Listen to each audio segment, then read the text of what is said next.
안녕하세요, 파이랩입니다. 오늘은 자뻑 인생과 주체적인 삶에 대해서 한번 이야기해 보겠습니다. 그럼 시작하겠습니다. 사람은 누구나 어느 정도 자기 잘난 맛에 삽니다. 저도 그렇습니다. 하지만 내 입으로 내가 좀 잘났다 이렇게 얘기하는 것은 참 어려운 일입니다. 그래서 보통 속으로 생각하던지 그냥 거울을 보고 한번 씩 웃고 마는 겁니다. 그래서 그 잘난 것에 대한 얘기를 한번 해볼까 합니다. 학창 시절에는 저는 제가 정말 잘생긴 줄 알았습니다. 그래서 거울을 볼 때마다 감탄을 하곤 했습니다. 그리고 그렇게 잘생긴 얼굴에는 이 가르마가 필수 불가결인 것입니다. 그래서 학창 시절에는 가르마에 엄청 집착을 했었습니다. 제가 다니던 중학교에서는 스포츠 머리가 두발 규정이었습니다. 그 당시에는 그 짧은 머리도 미모와 어울리게 가르마를 정성껏 예쁘게 탔습니다. 오하이어를 딱 맞추어서 황금 비율을 만들기 위해 거울 앞에서 수많은 고민을 했던 기억이 납니다. 그리고 고등학교에서는 두발 자유로하였습니다. 이때 가르마 타는 기술이 절정에 다다랐습니다. 그 시절에는 또 홍콩 배우들이 아주 인기가 많았습니다. 일명 4대 천왕이라고 곽부성, 유덕화 이런 분들이 멋진 가르마를 타고 TV에 나왔습니다. 이 일명 가르마의 표준을 제시해 준 것입니다. 그래서 그 헤어스타일을 따라한다고 아주 많은 노력을 했던 것 같습니다. 네, 그래서 어느 날 엄마에게 물어봤습니다. 너무 잘생긴 것 같은데 연예인 한번 도전해볼까 이런 얘기를 했던 것 같습니다. 그랬더니 엄마가 하는 소리가 사람은 다 지 잘난 맛에 사는 거다 이렇게 말을 하는 겁니다. 김이 빠졌습니다. 네, 저 말고 다른 친구들도 대부분 가르마질을 엄청 했는데 다 속으로는 저와 비슷한 생각을 했을 것 같습니다. 네, 그렇게 시간이 지나고 고향집에 있는 중고등학교 시절의 앨범을 본 적이 있습니다. 네, 그것을 보고 있는데 차마 눈 뜨고 볼 수가 없는 것입니다. 그 잘생긴 놈은 어디 가고 아주 볼품없는 놈이 잔뜩 폼을 잡고 있는 것입니다. 네, 정성을 들여 넘긴 가르마는 호박에 자를 대고 반듯하게 줄을 그어놓은 듯한 그런 느낌입니다. 차라리 좀 삐뚤하게 그어놨으면 수박처럼이라도 보였을 텐데 네, 아주 볼품이 없고 좀 부끄러운 사진들이었습니다. 네, 그래서 그 앨범은 다시는 열어보진 않습니다. 누가 볼까봐 어딘가 잘 짱 박아놨습니다. 네, 그리고 제 첫째 딸이 태어나면서 있었던 일입니다. 딸은 초음파 사진에서부터 너무 예뻤습니다. 네, 측면 초음파 사진이었는데 이 두상이 김태희 뺨을 치는 겁니다. 네, 그리고 태어나서는 더 깜짝 놀랐습니다. 실물이 더 환상적인 것입니다. 이 뽑기가 아주 잘렸다 이런 생각을 했습니다. 그 두상도 멋지고 눈이며 코며 이 머리에 난 솜털까지 완벽한 겁니다. 너무 예뻐서 아이가 숨 쉴 때마다 사진을 한 장씩 찍었던 것 같습니다. 네, 이렇게 아이가 3살 때쯤 엄마에게 물어본 것이 있습니다. 진짜 딸이 너무 예쁜데 연애시켜도 될 것 같지 않냐 이렇게 물어봤습니다. 그랬더니 엄마가 하는 말이 지 새끼 안 예쁜 사람이 어딨냐 이렇게 말하는 것입니다. 또 김이 팍 샜습니다. 네, 이렇게 예쁜 딸 사진들을 모아서 사진책도 몇 권 만들고 그랬습니다. 시간이 한참 지난 후에 그 사진책을 꺼내보면서 깜짝 놀란 것이 2가지가 있습니다. 네, 하나는 딸의 아기 때 사진을 보는데 그렇게 예쁘지가 않은 겁니다. 딸은 지금도 아주 예쁜데 그렇게 예쁜 아이가 솔직히 그저 그런 겁니다.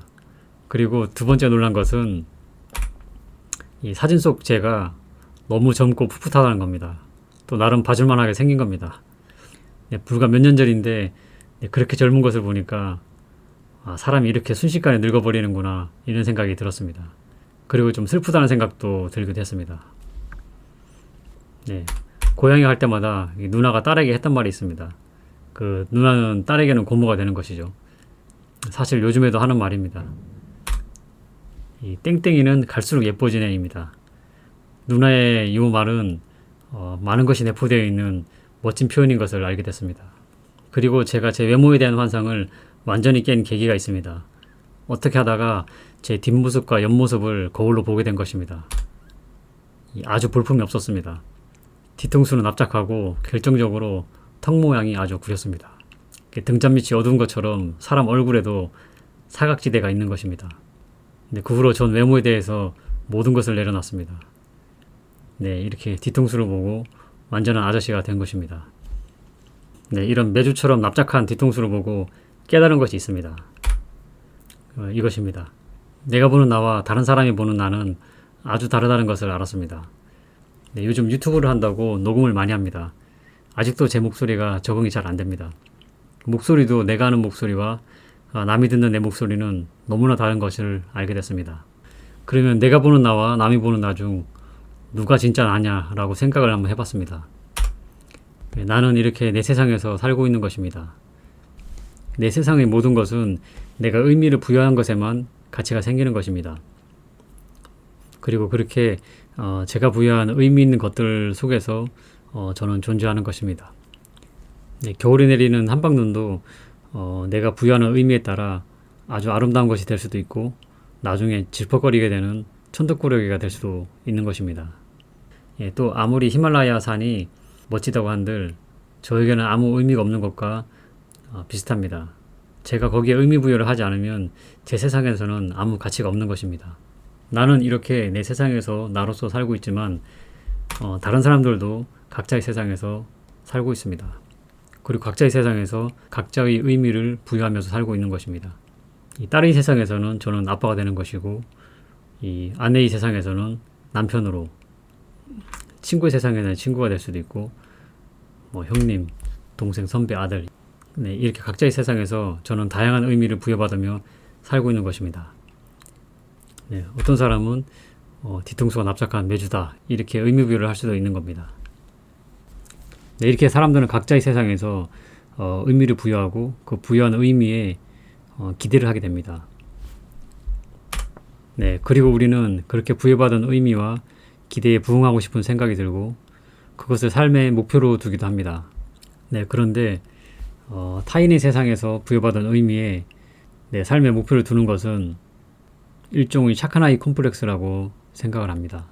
만약 다른 사람이 저를 뒤통수가 메주같이 납작해서 못난 놈이라고 의미를 부여했다고 해서 내 세상에서도 메주로 살 필요는 없는 것입니다. 그리고 메주가 아니라고 대변할 필요도 없습니다. 내 세상에서는 메주가 아니기 때문입니다. 누구나 자기 세상에서는 마음껏 의미 부여를 할 자유가 있고 우리 또한 그런 자유가 있다고 생각을 합니다. 네, 여기서 중요한 것은 함부로 남의 세상을 침범하고 공격하는 것은 안 된다고 생각을 합니다. 네, 그래서 저는 어느 정도 이 벽이 필요하다고 생각을 합니다. 제가 아빠이기도 하고 남편이기도 하고 아들이기도 하지만 그 전에 저는 제 세상에서 나이기 때문입니다. 그래서 이 너무 타인의 세상에서 영향력이 있는 역할을 하려고 하지 말고 내 세상에서 주인공 역할을 하는데 좀 더 집중을 하고 노력을 해야 하지 않나 그런 생각을 해봤습니다. 네, 오늘은 이렇게 납작한 뒤통수를 보면서 생각해본 주체적인 삶에 대해서 한번 이야기를 해봤습니다. 네, 그러면 오늘은 여기까지 하겠습니다.